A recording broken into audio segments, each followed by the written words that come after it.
मित्रों, सम्राट जयचंद के बारे में पिछले वीडियो में मैंने जयचंद का राज्य विस्तार की चर्चा की थी। आज मैं सम्राट जयचंद के कुछ चारित्रिक गुण संबंधी बात कर रहा हूँ।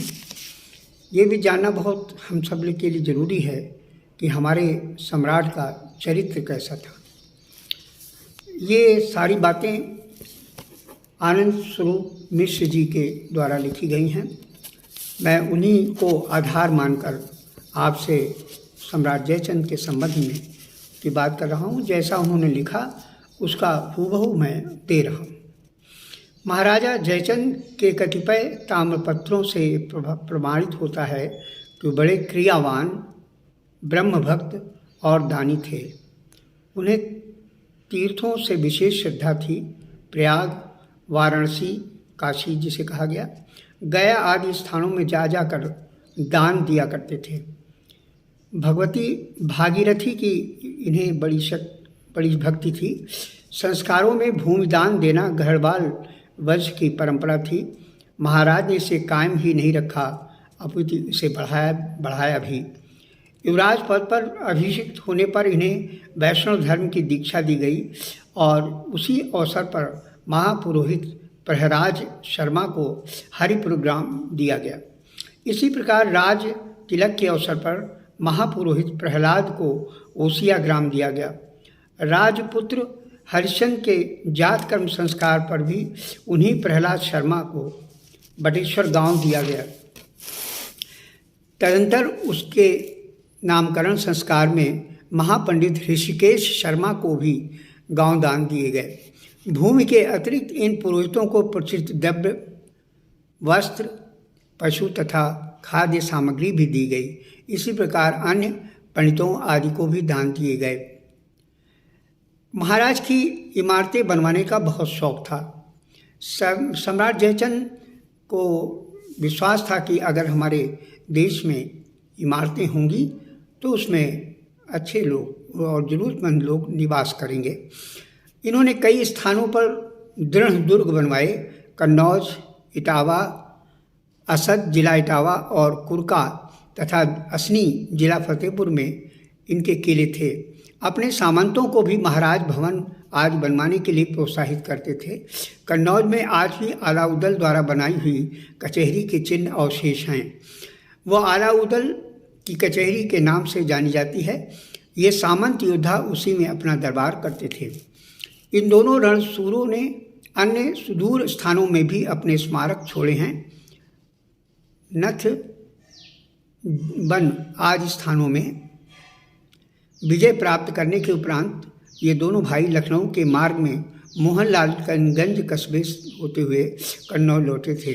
वहीं एक विशाल कुआं इन्हीं का बनवाया हुआ बताया जाता है। जिला प्रतापगढ़ से सई नदी के तट पर देवी के मंदिर के समीप एक कुआं है जो आलाउदल ने बनवाया हुआ कहा जाता है। बुंदेलखंड में विशेषकर महोबे में बहुत से स्थान पर लोगों के नाम से अब भी प्रसिद्ध है। और आपको एक और जानकारी देनी, अयोध्या का जो राम मंदिर था इसका भी जो पुनर्निर्माण था महाराजा जयचंद ने अपने समय में किया था और इसी कारण वो अयोध्या नरेश के भी प्रिय रहे। महाराज की साहित्यिक अभिरुचि के संबंध में कहा जाता है कि सम्राट हर्षवर्धन के सभा में बड़े साहित्यिक प्रेमी लोग थे और स्वयं कवि भी थे। कवियों का बड़ा मान करते थे। इसका एक उदाहरण ये है कि महाकाव्य नैषधीय चरित्र के रचयिता तथा परम विद्वान श्रीहर्ष को महाराज स्वयं अपने हाथ से 2 बीड़ा पान देकर उनका सम्मान करते थे। इतना ही नहीं, महाराज स्वयं उन्हें उच्च आसन भी प्रदान करते और उनके प्रति अपना आदर भी व्यक्त करते थे। देखिए, पान देने की परंपरा हमारे यहाँ पूर्व में भी बहुत प्रचलित है और उत्तर में भी है। मेरे यहाँ का प्रभाव ये है कि जब कोई अतिथि मेरे दरवाजे पर आता था तो पान बीड़ा से पान, सुपारी, तंबाकू, चूना, आवश्यकता अनुसार तंबाकू और इलायची, लौंग, इन सबको एक बीड़े में, पान के बीड़े में बांधकर उनको खिलाया जाता है। कहते हैं कि मान का पान ही बड़ा होता है। ये हमारे यहाँ की प्रचलित परंपरा है। तो महाराज सम्राट जयचंद्र भी राजकवि जो श्रीहर्ष जी थे, इनको जब वो सभा में पहुँचते थे तो इनको 2 पान बीड़ा दिया करते थे। सबको तो एक एक दिया जाता था, लेकिन श्रीहर्ष जी को 2 पान बीड़ा दिया जाता था, जिसका हर्ष जी ने भी जिक्र किया है। तो आप ये समझिए, भारतीय परंपरा का एक महत्वपूर्ण उदाहरण है जो किसी सम्राट के साथ प्राप्त नहीं होता। मैं तो समझता हूँ कि भारतीय संस्कार सम्राट जयचंद्र में कूट कूट कर भरा था। 2 बीड़ा पान का विशेष महत्व माना जाता था, क्योंकि 2 बीड़ा पान प्रतिष्ठित व्यक्तियों को ही मिलता था, अन्य को केवल एक ही बीड़ा दिया। फिर स्वयं महाराज के हाथ से पान प्राप्त करना उच्चतम आदर का सूचक था। नैषधकार श्रीहर्ष ने बड़े गौरव के साथ काव्य के अंत में अपने इस सत्कार का निम्न पद में उल्लेख भी किया है। श्री आनंद स्वरूप मिश्रा जी ने उस पद को भी कोट किया है। तांबूल द्वयम भाषम चलभते यह कानकुब्जेश्वरात्। महाकवि श्रीहर्ष कानकुब्ज ब्राह्मण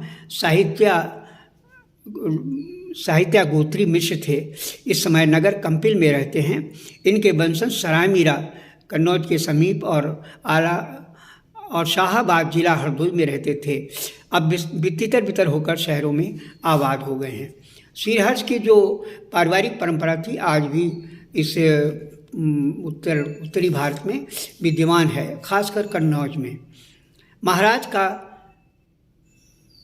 कन्नौज की साहित्यिक स्थिति अधिकतर इन्हीं श्रीहर्ष पर दृढ़ है, अतः इनकी ओर इन ग्रंथों को चर्चा में अलग परिशिष्ट में दिया जाएगा। इन्होंने और भी अलग चर्चा की है जो ही श्रीहर्ष के बारे में दिया है। और आगे देखिए, महाराज जयचंद जैसे वीर थे वैसे ही वीरों को आश्रय दाता भी थे। इनकी सेना में भर्ती होने के लिए आया हुआ कोई भी अभ्यर्थी विमुख नहीं जाता था। वीर भेष में किसी भी जाति पात का महाराज को विचार न था, अतः इनकी सेना में भर्ती होने के लिए तेली, तमोली, धानुक आदि सभी जातियों के लिए खुला दरबार था। ये बात दूर दूर तक मशहूर थी। पारसी और तातारों भी इनकी फौज में भर्ती थे। अकबर के विद्वान दरबारी अब्दुल फजल ने अपनी ऐतिहासिक पुस्तक आईन अकबरी में इस बात का उल्लेख किया है। बल्लभदेव कृत सुभाभितावली में आया है कि शहाबुद्दीन द्वारा उत्तर पूर्व के राजाओं का पददलित होना सुनकर महाराज जयचंद ने उसे ताड़ित करने के लिए अपने दूत को भेजा था। इस दूत में का सुभाषितावली में जिक्र किया गया है, जिनका मैं अर्थ बता रहा हूँ। स्वतंत्र और महती सेना के साथ निर्भय भारतवर्ष में शहाबुद्दीन द्वारा राजाओं का पददलित होना सुनकर महाराज जयचंद ने यह पद अपने दूतों के जरिए उसे भेजा। हे तुक्ष मृग शावक, तू अपनी चंचलता के इस महावन रूपी भारतवर्ष में उछल कूद मचाए हुए है। तेरी समझ में यह वन शून्य है अथवा लुप्त सा पराक्रमी अन्य जंतु इस महावन में नहीं है। ये केवल तुझे धोखा और भ्रम है। ठहर ठहर, आगे मत बढ़। निशंकता छोड़। देखे आगे मृगराज महाराज गजराजों के रक्त का पिपासु बैठा है। ये महान अरिमर्दक है। मेरे ऐसे मारते इसे कुछ भी श्रम प्रतीत नहीं होता। वही समय वहाँ सुख से विश्राम ले रहा है। जयचंद के संबंध में उनके फैजाबाद ताम्रपत्र में निम्नलिखित श्लोक का भी वर्णन किया गया है। ये श्लोक उनके पुस्तक से आप पढ़ सकते हैं। बहुत भयंकर श्लोकों का जिक्र है। तो इस तरह से आपने देखा कि सम्राट जयचंद्र चरित्रवान व्यक्ति था और धैर्यवान था, और अपने मातहत जितने भी रहने वाले उसके कारिंदे थे, सिपाही थे, फौजी थे, उन सब का बेहद पूर्ण सम्मान देता था। ऐसे सम्राट को मैं अपनी ओर से, अपने कवि स्वरूप से उसको प्रणाम करता हूँ और आशा करता हूँ कि जितने मति भ्रम इनके संबंध में लोगों के मन में भरे हुए हैं वो दूर होंगे।